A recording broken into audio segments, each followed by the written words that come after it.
Hey guys, this is Justin, and I know that if you're listening to this, you've heard about the recent news and tragedy of Charlie Kirk. Well, I've got some encouraging words for you today, and I've got some things that I believe will encourage you and help you moving forward. Don't miss this episode.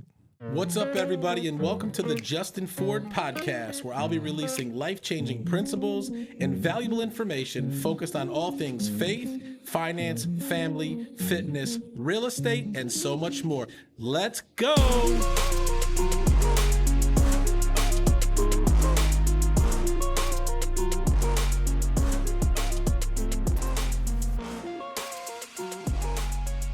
What's up, everybody? Welcome back to another episode of the Justin Ford Podcast. Super excited to be with you here again today. I hope you've been doing great since the last episode. And if you're loving the show, do me a favor. Go ahead and hit the subscribe button here on YouTube or your favorite podcast platform. And if you're really loving the show, go ahead and leave us a 5-star review. If you haven't followed me yet on social media, you can at the official Justin Ford. Again, at the official Justin Ford. You can find me on Facebook, Instagram, LinkedIn, TikTok, X, and also here on YouTube. Got another great episode in store for you today, but before we get into that, I do want to remind you that this episode is brought to you by my friends over at Nextdoor Lending. Nextdoor Lending is a team of professionals that believe everyone should be treated as if they live next door. The founders and team members have more than 150 years of combined loan experience helping clients all over the country choose the best loan program to help you accomplish your goals. Nextdoor Lending is currently licensed in over 26 states and has a team of over 100 loan officers specializing in helping you get the best rate and terms. And so whether you're looking to refinance your home or you're looking to purchase your next home, call my friends over at Nextdoor Lending today at 888-885-3667 or visit their website at nextdoorlending.com. I wanted to do this episode and really talk about the events that recently happened with Charlie Kirk and what a horrific and heartbreaking and terrible event. And it's really, it's really, I know it's hit every single person in our nation and even around the world one way or another.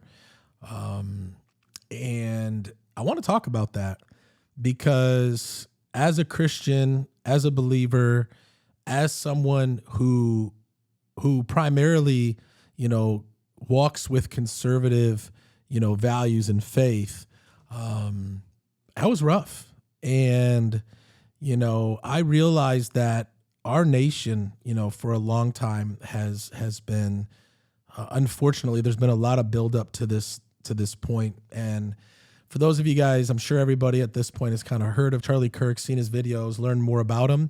And it's sad that some people are mourning and some people are celebrating, which is just really unfortunate and really sickening, that anybody would celebrate anybody's death. But at the same time, I get it because, Charlie Kirk wasn't just murdered and assassinated for his political beliefs. More than that, he was really martyred and killed for his beliefs in Christ, because Charlie talked way more about his Christian faith than anything, and he really challenged the message of the world and of darkness and of sin.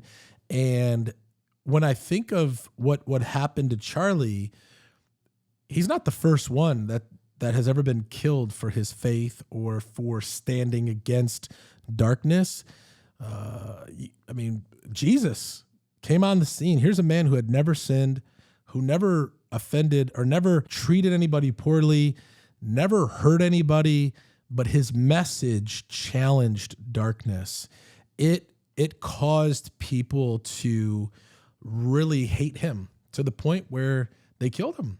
And it was crazy because it was the religious people of the day that actually killed Jesus. It wasn't even people who weren't religious. It was actually the religious people, and he was killed for what he believed and then mocked, right? The people celebrated his crucifixion. They chanted and shouted, crucify him, crucify him. And yet look what happened after Jesus was crucified. Not only did he come back and rise from the dead 3 days later, but his death and resurrection literally, exploded the church. And here we are today, over 2,000 years later, following Christ because of that event. And And yet here we are today in our modern day world. And although people being martyred and killed for their faith has been happening ever since Jesus, died, but we've never experienced it here in this nation. And I think that's why it's rocking people the way that it is because we're here now, right? We're here now where people are dying for what they believe by people who can't handle the differences or the political differences, the spiritual differences, the just differences in general, difference of opinions and beliefs. And here's what I want to say, especially for those of us that are Christians and follow Christ. We can't make this a political issue. We can't make this about race, because that's one of the things that has been really brought to the surface during this is people are making this like this is a racial thing. It's not. And I'm not saying that everything Charlie said or how he said it, that it's agreeable or he did he said the right things all the time. But nobody should ever be killed for what they believe and what they say. And here's what I think. Regardless of what side of the political fence you're on or whatever side of your beliefs you're on, we're in a dangerous time right now because we're in a time where it's more divided than it's ever been in our lifetime. And the Bible says that a house that's divided will not stand. So that means a nation that's divided will not stand. And trust me when I say this, Satan and those that work for him, they know that if they can divide people, then we can't be united. We're no longer the United States of America. We're the divided states of America. And because we're divided, how does that happen? Create two sides of something and people are going to pick one and then they're going to be against the other one. Right? This is how the enemy works. And because we're so divided right now, how can we ever advance forward from a humanity standpoint when all of these differences divide us so much that we can't even find common ground anymore? You're either on the right or you're on the left. You're either Republican or you're Democrat. You're either conservative or you're liberal, and there's really no meeting in the middle anymore. I had Kwame Kilpatrick on the show, the former mayor of Detroit, a couple of years ago, and what an amazing story how God has redeemed him and changed him. But you know what he told me? He was a Democratic mayor, and here's what he said. He said, Justin, the Democratic Party today is not the Democratic Party when I was mayor. He said, we used to be able to have common ground and meet in the middle and work with Republicans. He says, now there's none of that. There's no meeting in the middle anymore. It's so far right or so far left that it's really just created this divide. And it's so sad because we're standing and fighting each other and killing each other and willing to just like attack each other because we don't believe the same way. I thought that was what made America great, for so many years, where you could have your own beliefs and we could coexist together. I remember that's how it used to be when I was younger. But man, over the last 10 years, and again, politics and media and all this stuff has used these tactics to really create a division. And so where do we go from here? Well, if you're a believer, we have to realize that this is light versus darkness. This isn't Democrat versus Republican. This isn't conservative versus liberal. This really is light versus darkness. And I would say this to everybody here. You have to choose what side you're on. You have to choose what side you're on. You're either going to be, in the light or you're going to be in the darkness. And how can we go be the light? How can we, make this world a better place? Go be the light. Go serve. Go be a blessing. And it doesn't matter if somebody believes different than you. Be a blessing to them. Be polite. Be respectful. Whatever happened to those things? Whatever happened to holding the door for somebody at the restaurant? Whatever happened to acknowledging someone and saying hello? We're so consumed in today's world. We're just so selfish and we really need to get back to being selfless and humble and serving each other and helping each other. So I would encourage you today, especially if you're a believer, don't get caught up in the political stuff. Don't get caught up in, all the craziness that they want to pull us into. Now, I'm not saying don't stand up and be bold and be courageous for what you believe. First and foremost, we need to preach the gospel and we need to put the kingdom first because we might be in this world, but we're not of this world. We can't get caught up in the systems and the ways of this world that tangle us up and cause us to be divided. And we really have to figure out how can we find common ground and be united with people. Now, don't get me wrong. There are extremists and people who are deliberately in the darkness, who hate, who want to kill, who it's going to be hard to associate yourself with those type of people. But you have to be careful not to get consumed and caught in the middle. We have to lead in love like Jesus, and we have to follow his kingdom. And remember, that's what we're a part of. And so, unfortunately, we're here now, and this is the world we live in.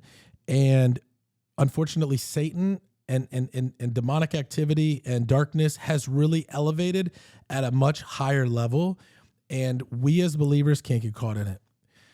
You might be saying, well, I'm not a believer, Justin. What about me? Well, I think a lot of people, after this situation that happened with Charlie Kirk, even if you're not a believer, even if you're not a Republican, even if you don't associate yourself as a conservative, again, those things don't matter. Many people have come to said, you know what? I never really believed in God, but now I do. I never went to church, but I need to go to church. I never was religious, but I need to read the Bible. I haven't agreed always with, conservatives or Republicans, but you know what? This was wrong.